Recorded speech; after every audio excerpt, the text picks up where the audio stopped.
April 1945. The war's last breaths hung in the cold German air like smoke that refused to fade. A convoy of captured German trucks rattled down a dirt road, their engines coughing through puddles of fuel and mud.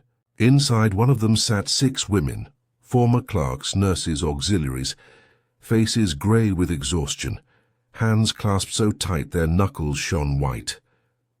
Headlights carved ghosts out of the mist as the vehicles ground to a stop near a U.S. field camp.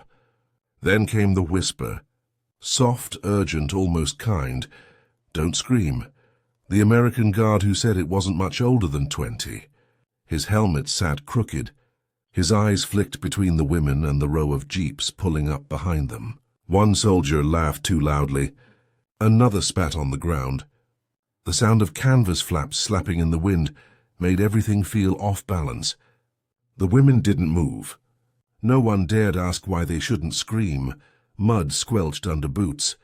Orders barked. The men separated the male prisoners first, herding them toward the far side of the field, where a line of wire fencing glimmered under floodlights. Then the women were told to step out, hands visible, eyes forward. They obeyed, coats dragging, shoes sinking in the wet ground. A young German nurse stumbled. The guard caught her arm too firmly, then hesitated as if realizing he'd touched something fragile. She muttered, "We surrendered."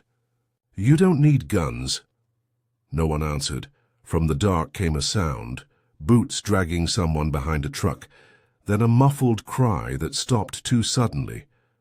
The American who had whispered, "Don't scream," looked away, jaw locked as if holding something back. Diesel fumes stung the air. The women glanced at each other, realizing the rules of surrender meant nothing out here. They were marched past the headlights toward a cluster of tents. Somewhere a radio played a jittery swing tune from an American base station. It clashed against the scene like laughter at a funeral. The youngest woman whispered in German, "We thought surrender meant safety." But safety had become just another rumor of the front, spoken, doubted, and gone. The convoy didn't move far, just beyond the tree line where the camp lights faded and shadows took over. The rain had stopped, but the cold carried a damp weight that made every breath sting. The women were herded off the trucks, boots slipping in mud, their faces lit only by the dim glow of cigarette tips. Somewhere behind them a tarp flapped open, and a sharp voice snapped, "Keep them quiet." The man speaking wasn't yelling. That made it worse. His tone was matter-of-fact, like he was ordering ammunition instead of silence. The women froze, heads bowed, trying to make sense of words they barely understood. One woman, the nurse from before, looked up, eyes searching the Americans' faces for something human. She saw it for a second in one of them. Then it vanished as another soldier barked, "Orders are orders, Sergeant." Inside the darkness, muffled sounds began to blur together. Boots scraping, someone sobbing, laughter that didn't sound real. The women clutched their coats tighter, pressing into each other for warmth or courage or both. Their breath came out in white clouds. The same guard who had whispered, "Don't scream," earlier, kept glancing at the tree line, as if expecting something to come out of it. Reports later mentioned over 2,000 misconduct cases logged by U.S. field police across occupied zones. Most never left the filing rooms. The silence around them wasn't just night, it was policy. The sergeant stepped closer, voice low, "If they scream, the locals hear." We don't need trouble. That was the logic, the kind that made sense only to men too long at war. The women didn't know these words yet, but they could feel the meaning in his body language, the tension in his jaw, the disgust, the fatigue. The silence felt heavier than gunfire, one survivor later wrote. You could feel it pressing down on your lungs. A truck engine coughed to life again, its lights flickering over the group. "Move them north," someone ordered. "Now." The guards started shouting, hurrying them back onto the trucks. The convoy jolted forward, tires spinning mud, floodlights shrinking behind them. The nurse didn't look back. She only heard the whisper echo again, "Don't scream," as the darkness swallowed the sound of the camp behind them. Ahead waited a journey no one would ever officially record. Dawn crept over a horizon of broken villages, their roofs caved in, church spires cracked like old bones. The convoy rolled north, engines grinding through the wreckage of a dying war. Inside one of the covered GMC trucks, 7 German women sat shoulder to shoulder, shivering beneath army blankets stamped with bold black letters, U.S. The smell of fuel mixed with wet wool and fear. They had been on the road since midnight. Every jolt rattled their ribs. Through gaps in the canvas, they caught flashes of wrecked tanks and abandoned bicycles, remnants of a retreat that had no direction. The Americans driving the trucks didn't speak much, only gestured with cigarettes between their fingers when signaling a turn. One of them, a tall soldier with hollow eyes, tossed a canteen back to the women. "Drink slow," he said. For a moment it almost felt humane. Between March and May of 1945, over 2 million prisoners of war were moved through Allied transport networks across Europe. Most of those records stopped at transferred. What happened in between no one wrote down. The nurse counted the trucks ahead, 1, 2, 3, and wondered if the others carried men or women. The road narrowed, forcing them onto a muddy path that skirted a forest of shattered trees. Her hands trembled as she whispered, "They feed us better than our own officers did." Another woman replied bitterly, "Maybe they need us alive for the paperwork." The convoy halted near a bombed-out rail junction. Soldiers jumped down, stretching, lighting cigarettes. One of them lifted the tarp to check the prisoners, eyes lingering too long before dropping it again. The silence that followed felt like a warning. The nurse noticed something in the mud, an old Red Cross armband half buried under tire tracks. She stared at it until the engines growled back to life. Hours later, the landscape opened into flat fields streaked with melted snow. The wind cut through the tarps, sharp as glass. The women clung to one another, exhaustion muting their fear. Somewhere ahead, a column of floodlights began to shimmer through the haze. It looked like a city at first, but it wasn't. It was wire, endless rows of it, glinting under artificial light. The next camp awaited them, and it was nothing like they expected. The trucks rolled to a stop beside a sea of wire. The Rhine lay somewhere beyond the fog, but the women couldn't see water. Only fences, watchtowers, and rows of tents glowing under blinding floodlights. The light never blinked. It burned through mist and exhaustion, stripping away shadows until everything looked sterile, unreal. This was one of the Rheinwiesenlager, Rhine meadow camps. Temporary, the guard said. Nothing here ever felt temporary. When the tailgates dropped, the smell hit first. Wet earth, sweat, and disinfectant. American MPs barked orders, herding the women toward a makeshift desk built from ammo crates.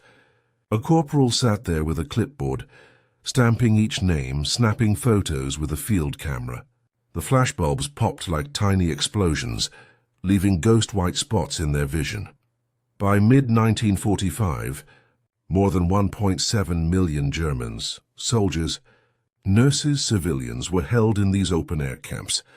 There were no barracks, no roofs, just tents and the endless hum of generators. Food was rationed, medicine scarce, and rumor said the Red Cross wasn't allowed inside. The nurse stepped forward when her name was called. The camera clicked. For a split second, she met the photographer's eyes. Tired, unfeeling, maybe even ashamed. He looked away. "Next!" someone shouted. They were led through a corridor of barbed wire to their assigned enclosure. The ground squelched beneath every step, turning shoes into mud bricks. In one corner, a group of male prisoners huddled under a torn canvas, staring through the wire like ghosts from a parallel world. One whispered, "Don't look at them. It'll make it worse." At night, the floodlights stayed on always. They erased darkness, but not fear. The women lay awake, their blankets damp, eyes stinging from the glare. A few tried to pray, But words fell apart halfway through. Somewhere down the line a baby cried, then didn't. It wasn't cruelty that frightened us, one survivor later said. It was confusion. Nobody explained why the lights burned all night, or why guards shouted at them to stay awake during roll call, even after 24 hours without rest. The next day brought new orders, new sections of wire, new faces, new rumors. Hunger began to gnaw quietly, more patient than pain. And with hunger came the realization no one was coming to check on them. Behind them, another voice, low, angry, ordered the guards to move them again.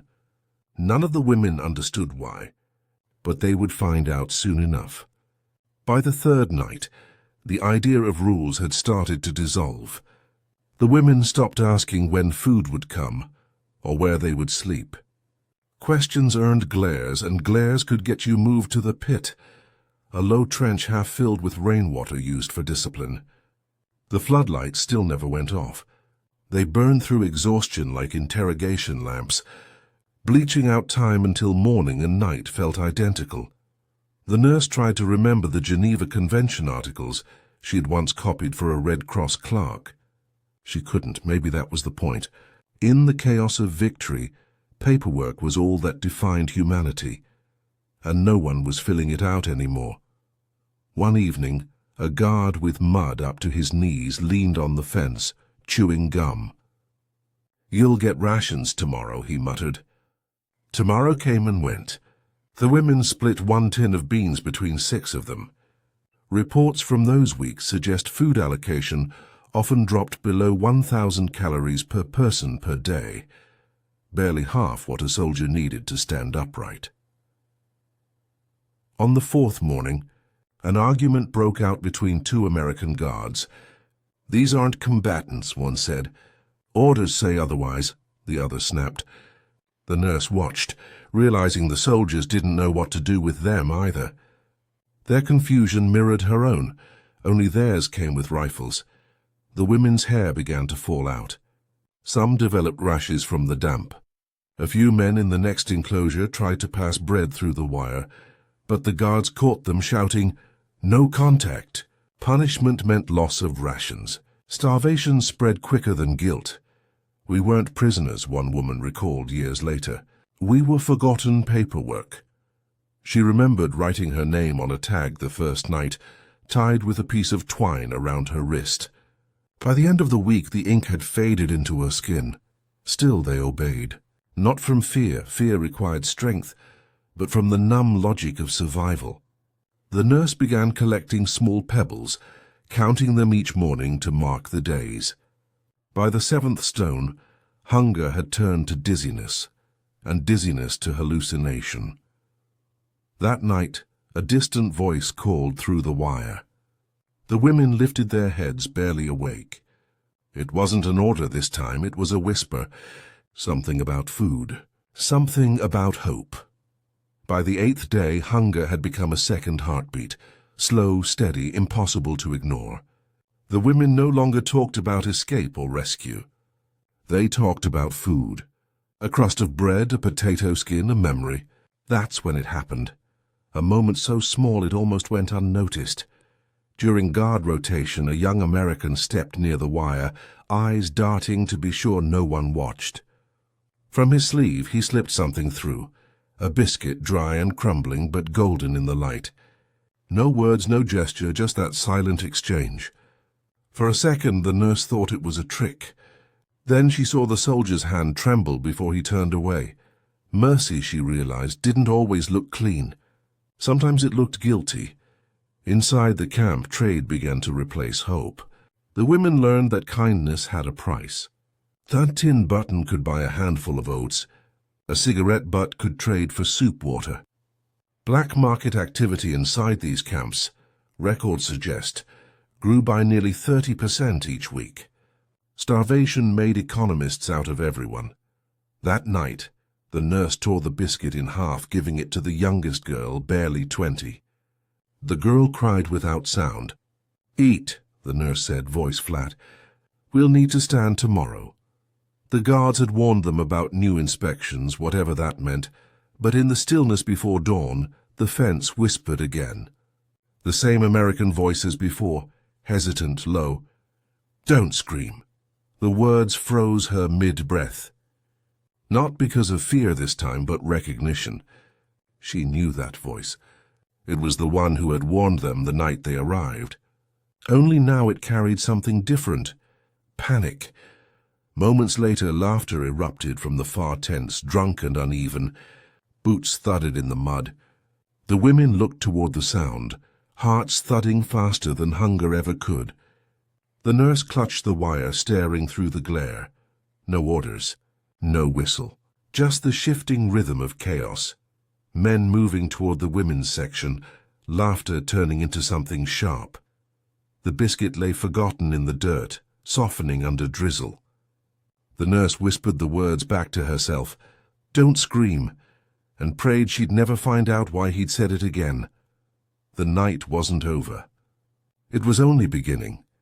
The rain had stopped, but the ground still reeked of diesel and rot. It was near midnight when the laughter began again, slurred, unsteady, carried by wind across the camp. The women froze where they sat. They had learned the sound meant trouble. The nurse reached for the youngest girl's hand, whispering, "Stay down." The floodlights made it impossible to hide. Every shadow was a spotlight, every movement an invitation. 2 guards stumbled from the tent line, drunk on something stronger than ration whiskey. One pointed toward the women's enclosure. "Sergeant's orders," he joked, voice thick with arrogance. The other hesitated, but not for long. They pushed through the gate, boots splashing in the mud, rifles slung loose over their shoulders. The nurse stood up. Not to fight, just to make herself visible. Sometimes that helped, sometimes. "Please," she said in broken English, "we did nothing." One of the men smiled without warmth. The other looked away. "You'll be quiet," he said. Orders.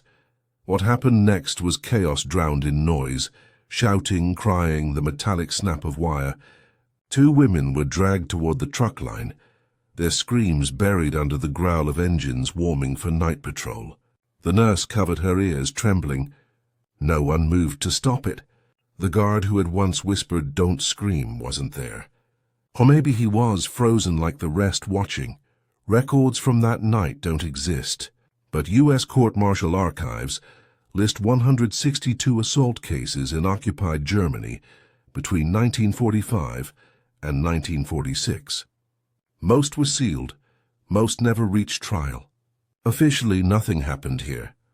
The floodlights flickered once, briefly, as if the camp itself wanted to look away. When they steadied again, silence had fallen, a thick, poisonous silence that even the wind avoided. Hours later, the 2 women returned. They didn't speak. Their faces were gray, their coats torn. The nurse wrapped a blanket around one of them. She was shaking so hard it made the fabric buzz. "We prayed the trucks would drown our cries," she whispered. The nurse sat beside her, hands bloodied from gripping the wire. The same whisper replayed in her head, "Don't scream." Only now it wasn't a warning. It was an echo of helplessness. At dawn, the chaplain arrived. Too late. The morning came cold and gray, sunlight crawling weakly over the camp like it was afraid to touch what had happened. A whistle shrieked, "Roll call." The women lined up in silence, faces swollen, uniforms filthy. Mud clung to their boots like guilt. In the distance, a jeep approached, its engine humming too smoothly for this place. Inside sat a U.S. Army chaplain and 2 officers with clean boots and notebooks. The guards straightened instantly. "Inspection," one muttered. The word felt absurd here, like a ritual for a faith long abandoned. The women were ordered to stand taller. Blankets disappeared, bruises hidden under collars and scarves. The nurse watched as one of the guards, the young one who had passed the biscuit, avoided her eyes. He looked pale, jaw clenched tight. The chaplain moved down the line, murmuring small talk. "Are you being fed? Are you treated fairly?" Questions so scripted they sounded rehearsed. The women nodded. Every one of them. No one dared tell the truth. Official records from 1945 inspections show no irregularities in 88% of Rhine camp reports. The numbers looked clean. The reality did not. The chaplain paused beside the nurse. For a heartbeat, his gaze lingered on her split lip, the dried blood under her fingernails. "You may speak freely," he said softly. She opened her mouth, but nothing came out.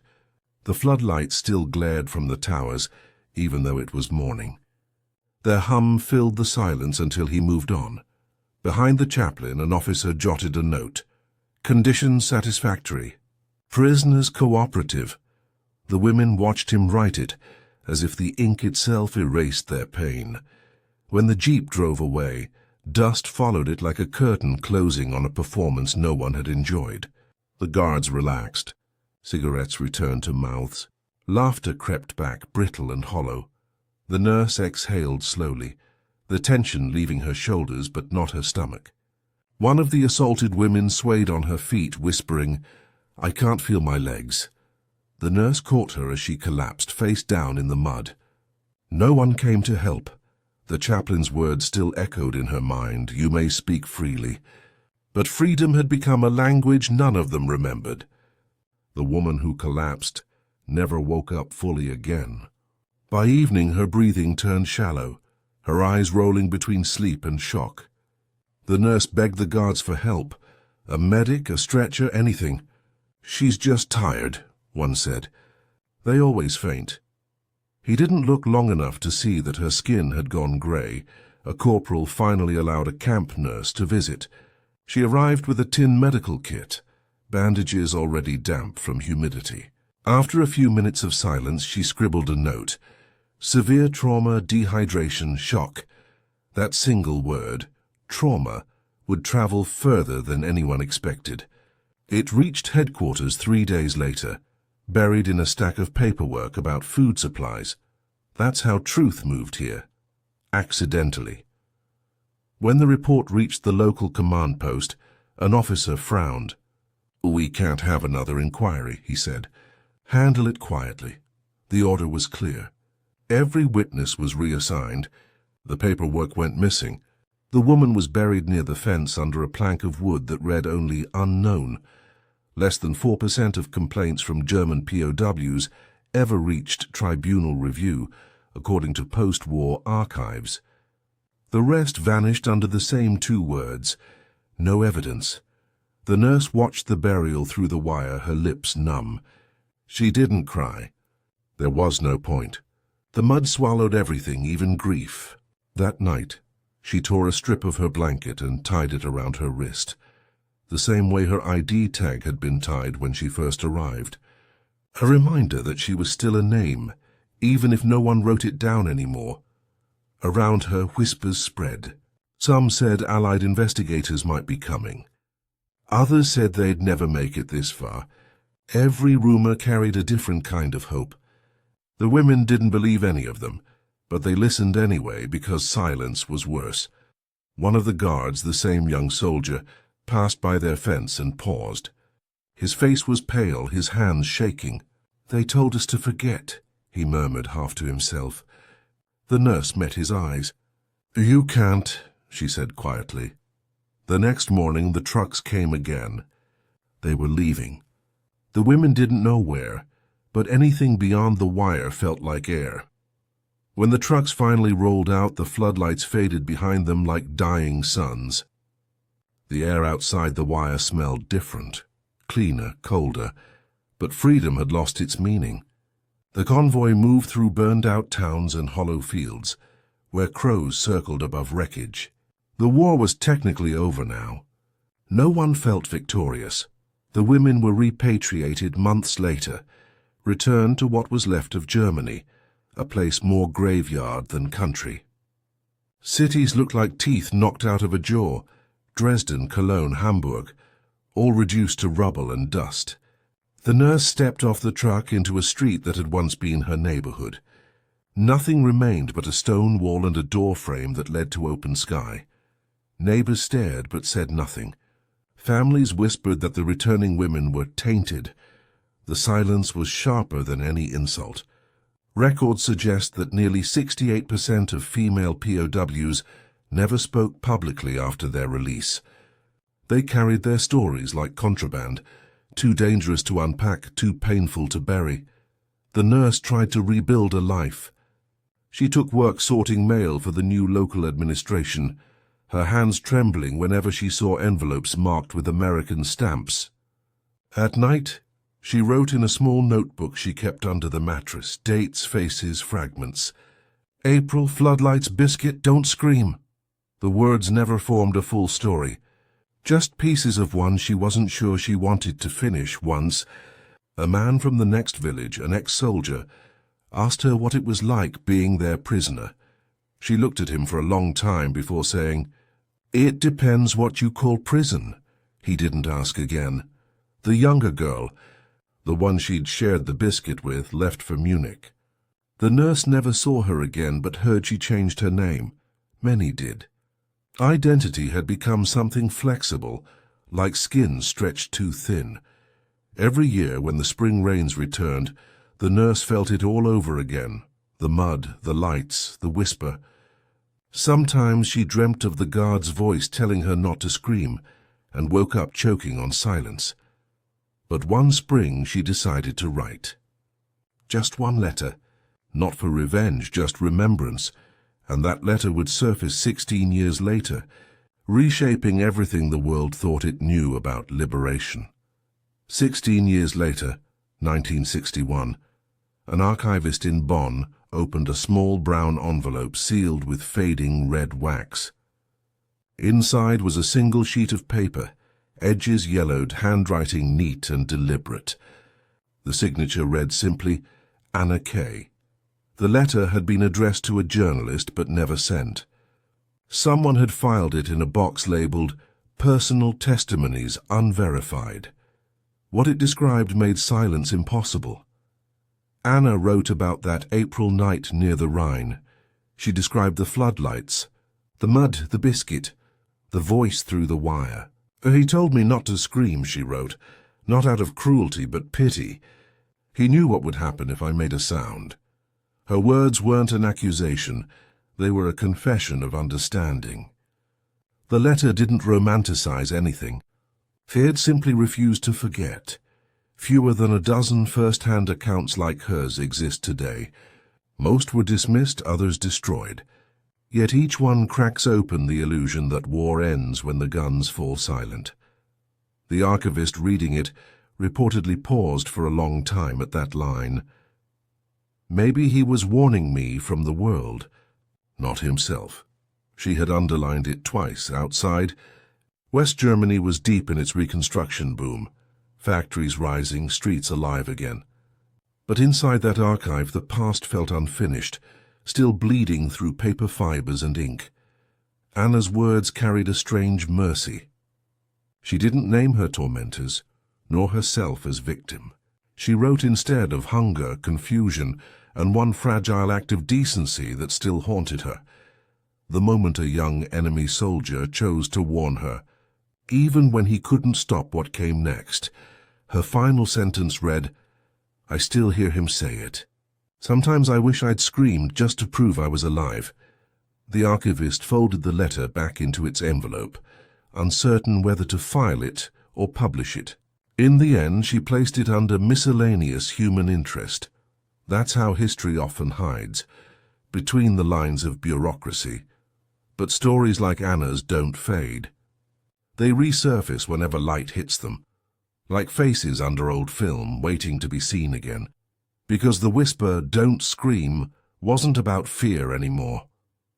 It had become the sound of memory itself, refusing to die quietly.